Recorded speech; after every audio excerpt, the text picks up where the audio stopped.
everyone, thank you for joining Storytime with Prince Chief. Today I'll be reading from my book collection titled Frida, Kahlo, author Sylvia Lopez, illustrated by Elisa Chavarri, published by A Little Golden Book. This little golden book belongs to Prince Chief, Frida Kahlo. Frida Kahlo was born on July 6, 1907, just outside Mexico City in a blue house with green shutters. Her father, Guillermo, had built the blue house called La Casa Azul for his wife Matilde and their four daughters Matilde, Adriana, Frida, and little Cristina. La Casa Azul's courtyard garden was perfect for exploring.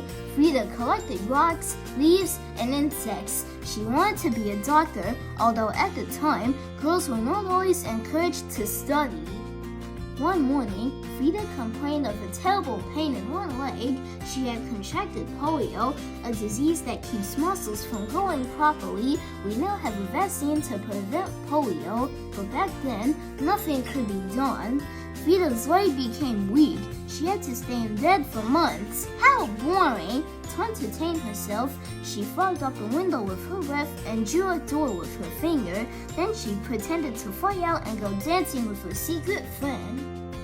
Polio left Frida with a limp, but she was strong and independent. Her father encouraged her to play sports, even wrestling. Guillermo was a photographer. He showed her lovely buildings and taught her about Mexico's beautiful art and history.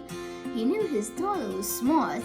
Frida was accepted to an excellent high school. There were more than 2,000 boys and only 35 girls. She was a good student, but she was also mischievous. Frida once sneaked a donkey into school and let it wander through the halls. One day, an artist named Diego Rivera came to the school to paint a mural. Frida began playing pranks. She stole Diego's lunch. She made noises behind his back, but she also loved watching him work, her eyes sparkling beneath eyebrows shaped like a raven's wings. When she was 18, Frida was badly hurt in an accident. After many surgeries, much of her body was placed in a cast. She had to lie on her back for months. I paint myself because I am so often alone. Frida could not return to school. She set aside her dream of becoming a doctor. She could move only her arms and hands, so she decided to paint. A mirror was placed under her bed's canopy, and Frida became her own model. When she felt better, she wanted to know whether her paintings were good. She found Diego Rivera high on a scaffold making another mural and asked him to look at her work. Diego thought Frida had talent. He began visiting La Casa Azul to discuss art. Though he and Frida were very different, Frida's parents called them the elephant and the dove. They soon fell in love and were married. Diego was older than Frida and already famous. Frida accompanied him to parties wearing traditional Mexican dresses, jewelry, and hairstyles, and despite pain from her old injuries, she kept painting. Both Frida and her art were as colorful as the Mexican culture she loved. Frida and Diego traveled to several cities in the United States so Diego could paint murals. Frida was so homesick. Her feelings came out in her art. One painting showed a dress floating in the air. This was her way of saying that although she lived in America, her heart was back home in Mexico. An exhibition of Frida's work in New York received a lot of attention. Later, the Louvre Museum in Paris bought one of her paintings. The first piece of art by a 20th century Mexican artist is in collection. Frida had become world famous.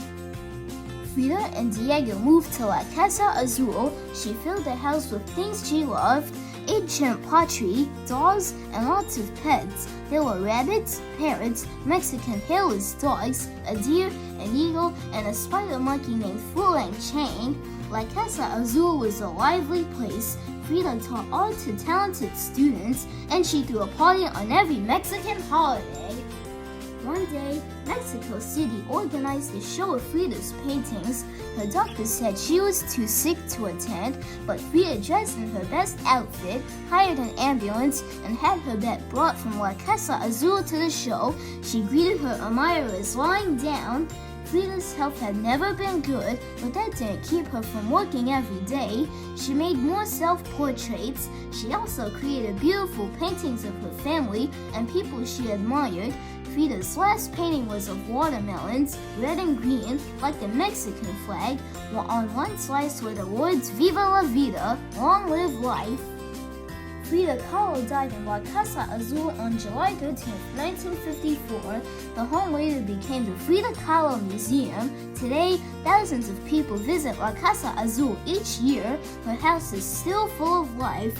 Frida would have liked that. I hope you enjoyed this story, Frida Kahlo. Join me tomorrow for more story time of Prince Chief. Have a fantastic day. Goodbye.